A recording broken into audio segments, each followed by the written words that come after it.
Welcome to Tech Ascent, the podcast where we dive into the trends, strategies, and success stories that are reshaping the tech landscape as we know it today. I'm your host, Oliver Klingane.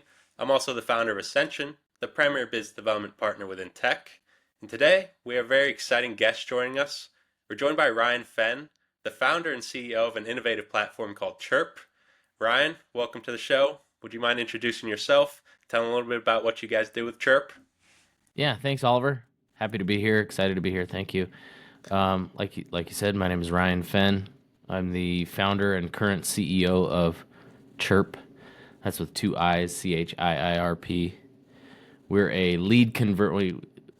We're a lot of things, but kind of put it into lead conversion platforms, kind of the new way of putting it. But we typically help home service businesses, HVAC companies, plumbers, electricals, electricians, that type of business. We help them convert leads at a higher rate using automation and AI. So that's kind of a simple way to put it. Awesome. And I know you've had a very interesting journey to get to this point. You mentioned there the basis of your software is automations and AI. Yeah. What trend, what gap did you see in the market that made you kind of want to jump into this space? Well, first off, I'm not a tech nerd, so let's get that out of the way. I'm not a tech guy. I have tech guys that work for the company and build the stuff, but I am definitely not a typical tech guy. I wasn't planning on being in tech. It just kind of happened. I was originally in a service business. I owned a windshield business, a windshield repair business was my first kind of successful entrepreneurial venture. I started that in like 2010 or 11, something like that, and did pretty well with that business.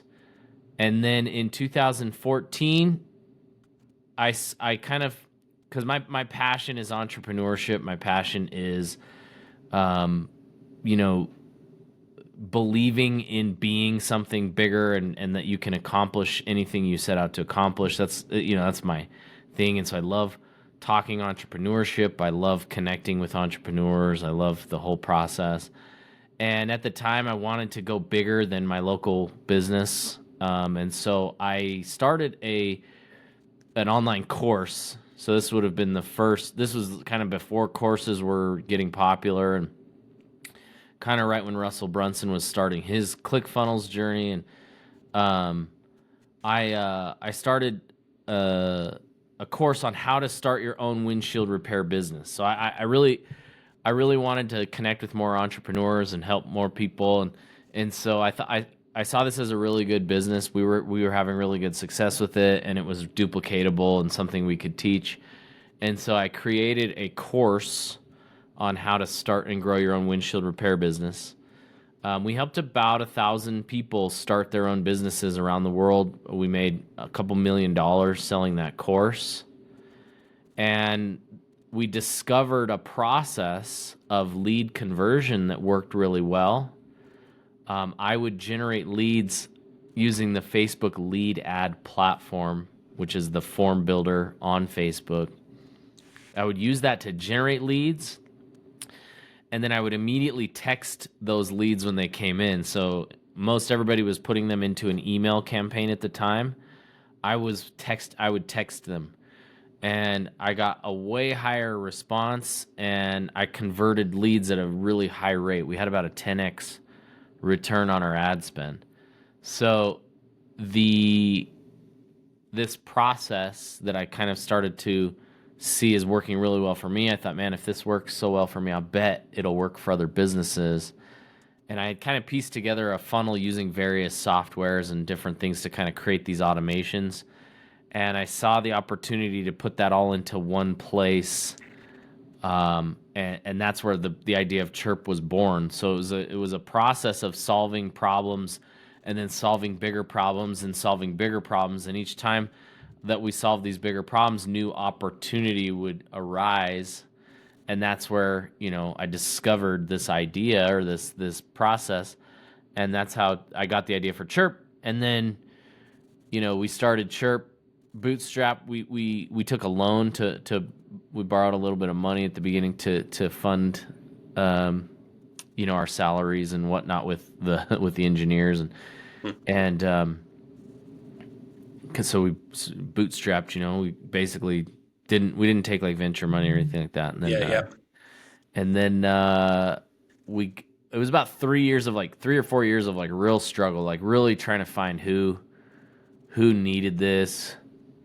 And we weren't initially targeting home service businesses. We were going after just anybody, any business. And then when a few home service guys started using it, and they were seeing some really great success, and then they started to recommend some integrations that we build, and we noticed that's where some really big opportunity was, and that's when things really took off. So yeah, that's kind of the very condensed version of a very long story. So No, and yeah, it's an amazing story, and yeah, I think you touched on it there. First of all, I love the mindset of kind of connecting other entrepreneurs, helping yeah, them out, kind of grow their businesses, and that's kind of the mindset, the backbone of your business.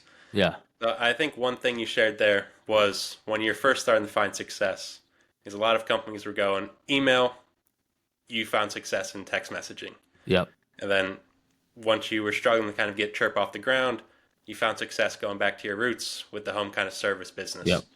yep, I think one thing a lot of entrepreneurs struggle with is identifying opportunities and then double down on it yeah, once they kind of see what's working. What's kind yeah. of one strategy, or maybe it's not even a strategy, maybe it comes naturally. What's one kind of piece of advice for identifying those opportunities and knowing when to go all in? Well, what a lot of people I tend to do is, and you've heard this a bunch, a lot of people get distracted by what we'd call like bright and shiny, distractions. Like, oh, here's another cool business idea. Here's another cool niche, or another cool, oh, I'm going to start an AI agency, or I'm going to start this or that. And it's a complete leap from where they're currently at. And if you look at what I've done, I've built on everything I did has built on the success I'm having now. And so instead of trying to completely leap into something totally different, follow the path that you're on and what you're good at and what you know, and build on that so that you're leveraging your knowledge. So I look back to when I did windshield repair, right? I didn't get paid $65 for every repair I did. At the time I did, I got paid 65, but I've now been paid millions of dollars because I built on that thing, right? Mm-hmm. And if you're always starting over in a new completely different area, it's kind of hard to get momentum.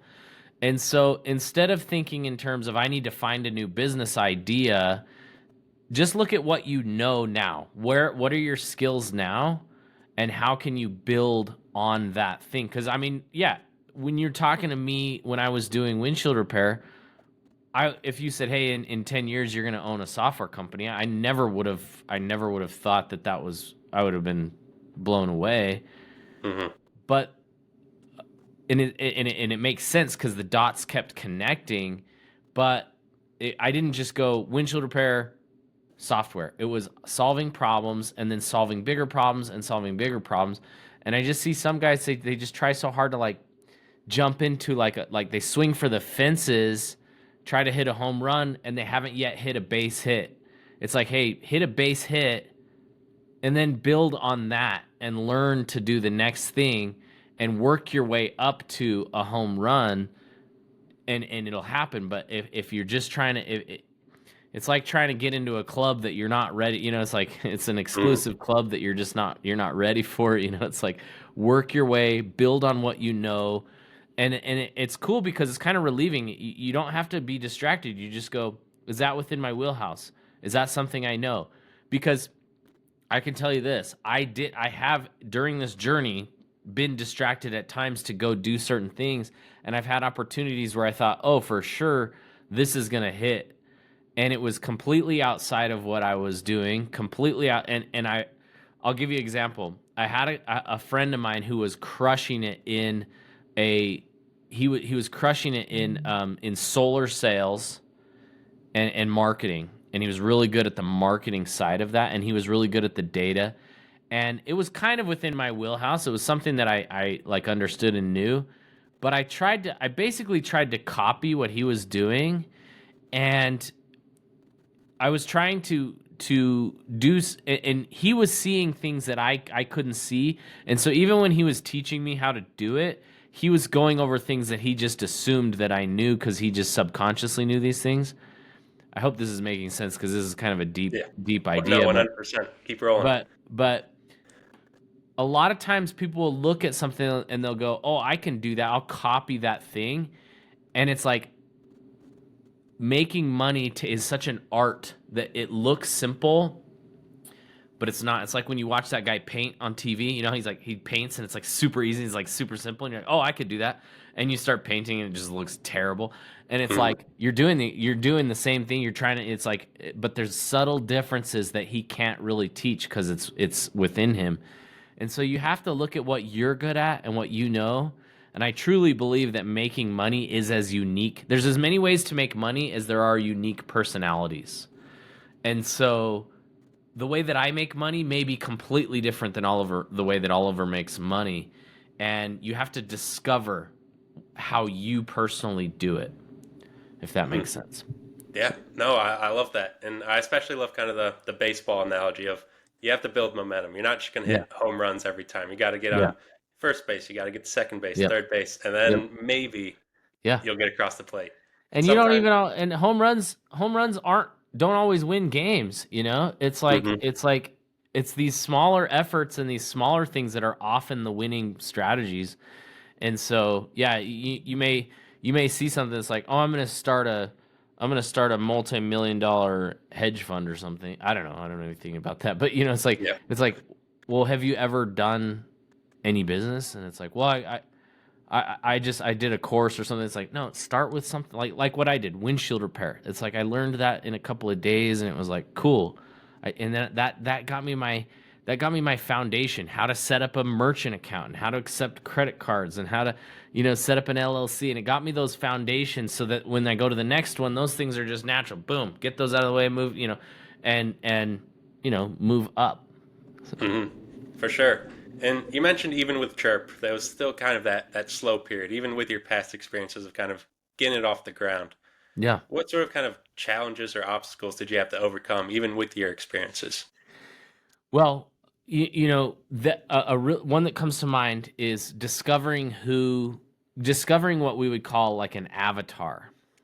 And this seems really simple, and a lot of business coaches will try to make it simple, but it's actually a long process and it's a long journey to discover who your audience really is.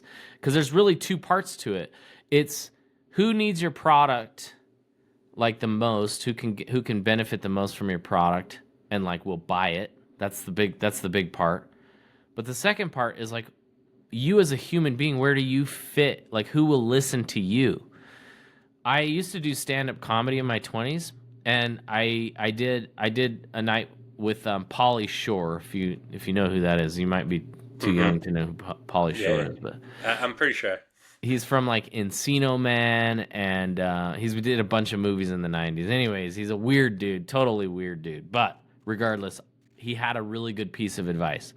He said, as a young comedian, nobody cares about your jokes until they care about you as a person. And so you have to build an audience of people that love you, and then you can tell any kind of joke. Like at first you have to tell jokes that are personal to you, and then pretty soon you can start telling universal jokes that will have a big. So the point being is you as a human being need to resonate with your tribe, like and your avatar and who you're selling to, cuz you need to learn how to speak their language. I'm in home services. I grew up in home services because, well, I grew up in contract. My dad was a contractor, so I was kind of in that blue collar space, and I discovered that niche and realized these people. I love these people and I connect with them, and I have an affinity, and we speak similar languages. We understand each other, and that really helps to sell my product because you buy from people you know, like, and trust, and if they don't know you, They can't buy your product. If they don't like you, that's a big deal. Trust, I'll go back to like, because trust is, you need to be an honest, ethical business person. That just needs to be core and foundational, because you're going to be discovered if you're not, very quickly. And then, but liking is one that people overlook, and they don't understand the importance of being likable in your space. And so if I went, like, it's like if I went into, let's say I was like, you know what, I'm going to start selling to beauty salons. Like, I just don't resonate. Like, I'm not going to get the same kind of traction because I don't resonate with that product and that culture and that group of people. Even if my product would help beauty salons, but I just personally don't resonate with that group. And so somebody else that does will fulfill that need in that niche. But you have to discover this niche. You have to discover who you fit in with. And it's a process that takes time. So, No doubt. And that's a gem right there. And it sounds like we've hit on kind of two pillars of entrepreneurship. It's kind of that the skills, kind of building the momentum. There's finding kind of a strategy for who to target. Then a third pillar that a lot of entrepreneurs kind of struggle with is the mindset of they hit a wall, they don't know where to go sometimes. They call it a day right there. yeah. I'm sure in your experiences, you've hit that wall at some point, and sometimes your mind struggles to get over it, but you got to keep pushing through. Do you Yeah. have any kind of stories or experiences or advice for any entrepreneurs facing that wall right now? Yeah, when you're facing that wall, like I said, you need that North Star. You need that guiding principle, why you're doing this. And then you need that North Star of, I'm not going to be distracted from my lane, where I'm going to take what I already have done and build on that. I'm not going to start from scratch. So sometimes we do want to just scrap everything and throw it all away and start over. And I would encourage people to not do that. To look to the past and say, where am I at? What have I built? What is the logical next move if you're in my position? If I was to go, you know what, screw this, I'm out. I'm gonna go start a restaurant. Like, I've never done restaurant anything. I love restaurants and I love food and I love the idea and I cook and I do all these things. So I could be fooled into thinking that maybe I could go do that. But it's like, I would be starting at absolute zero. Maybe some of my skills would bleed over, like setting up a business and a merchant account and understanding profit and loss and all that. But like, ultimately, the art, like, there are guys that are in the restaurant business that make millions and millions of dollars because they've done it. They've done it for a long time. Maybe their parents did it, and it's like, it's in them and they know what to do. And if I try to step in and do that, it's like, I'm so far behind that it's not worth trying. And so you look at where you're at, and if you are at zero, great. Start, like, that's great. If you're absolute zero, if you're maybe in your early 20s, or you absolutely have nothing to build on, then sure. But everybody has something to build on. And so I would say, if you're in that position, don't get distracted and don't allow yourself to buy into something that is so far out of your wheelhouse that it just doesn't, you're starting at absolute zero. And so, that's that for me is something I still struggle with daily, because I'm always looking for new opportunities and new things to do, right? I'm always looking, like, that's my passion. I want to find more ways to make more money, right? And it's not about making more money in that I'm greedy. It's just a game at this point. It's like, that's my passion. It's to figure out how to make more profit and how to do things. And so I still get distracted by new ideas that go, oh, we should do that. We should try that. And it's like, I got to keep reminding myself, does it build on what I've already done? If not, I've got to avoid doing that. So that would be some of my advice there. Yeah, no, fantastic. And you mentioned you're constantly looking for new opportunities. Obviously, being in the tech space, there is a lot of new opportunities coming out. AI, just Yep. general innovations across the entire space. How do you see the market moving at this point? What opportunities have you seen? Maybe you haven't dove into them, but what do you see and what kind of perspectives do you have on the space? So tech is it's super crazy, right? Like you can build you can build things quickly. It's just a crazy world, and it's going to be harder and harder and harder to differentiate yourself as a tech, like as an innovative tech, because the next guy can build it the same thing. So you have to start leaning towards other ways to build moats around your business. So what I mean by that is start thinking outside the box of, well, we just need to build the next feature. We just need to build the next thing to make it better. And then they'll build it, and then it's just this constant race of, you know, and that's important that you're doing that and you're being innovative with your product. But one way that you can think outside of the box or kind of think of ways is to start trying to identify what are people going to start feeling as tech gets more and more crazier and crazier. So one of the things we're looking at is we're saying, okay, look, we're kind of past this, like, have you seen this new tech? Like, nobody's surprised by new tech anymore. It's like we hear of like robots that can do anything, right? And you're like, it's like nobody even cares anymore. It's like, okay, yeah, of course, it's like big deal. And it used to be, okay, think back to like when the first review platform came out. I was like, oh man, when you finish a job, an email can go to your customer and then they can leave you a review. And people were like, whoa, cool. And like it was like a nothing technology, right? It's like one little automation, and it blew up. There's companies that got huge just off of that one little automation. And now nobody, that's like nothing, right? And so you have to look outside of the tech and say, what are other ways that I can build moats? And one of the ways that we're looking at that is by being a guide for businesses. So businesses are now they're just overwhelmed. They're seeing a million tech options. They're seeing a million different things to do, and they're starting to burn out and go, oh, this is just, I can't keep up. I'm going to lose my business because I can't keep up with the tech and these other guys are cranking.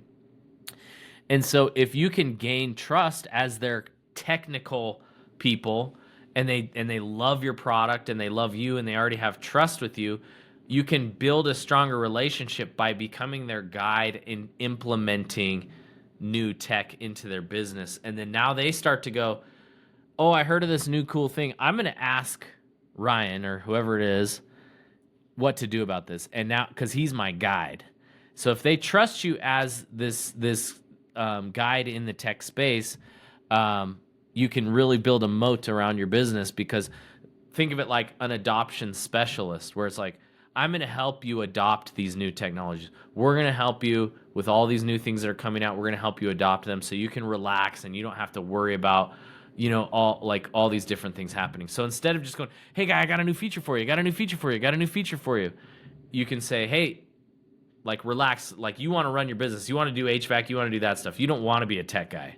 Let me deal with helping you implement this stuff in your business. So becoming more service-based, more support-oriented, having a deeper love and connection with your clients, building relationships rather than just saying, here's your software, good luck. So, Yeah, no, I love that. And it sounds like that value first kind of approach has been something you've lent on your whole career, from starting a yeah, course business yeah, to now with CHIIRP. It sounds like that's kind of been the mindset and the foundation of everything you've built. And it sounds like it's obviously working very well for you, but yeah, also just speaking with entrepreneurs in the space, it's always about kind of value, yeah. providing that kind of educational side of the relationship. That's what kind of drives a lot of success. Yeah, absolutely. Yeah, to me, tech is secondary. The product is secondary. We want to be known for, those guys care about my business. Those guys care about my success. They're helping me. This benefits me greatly, because like being an honest and good person benefits you greater than people Mm. realize, right?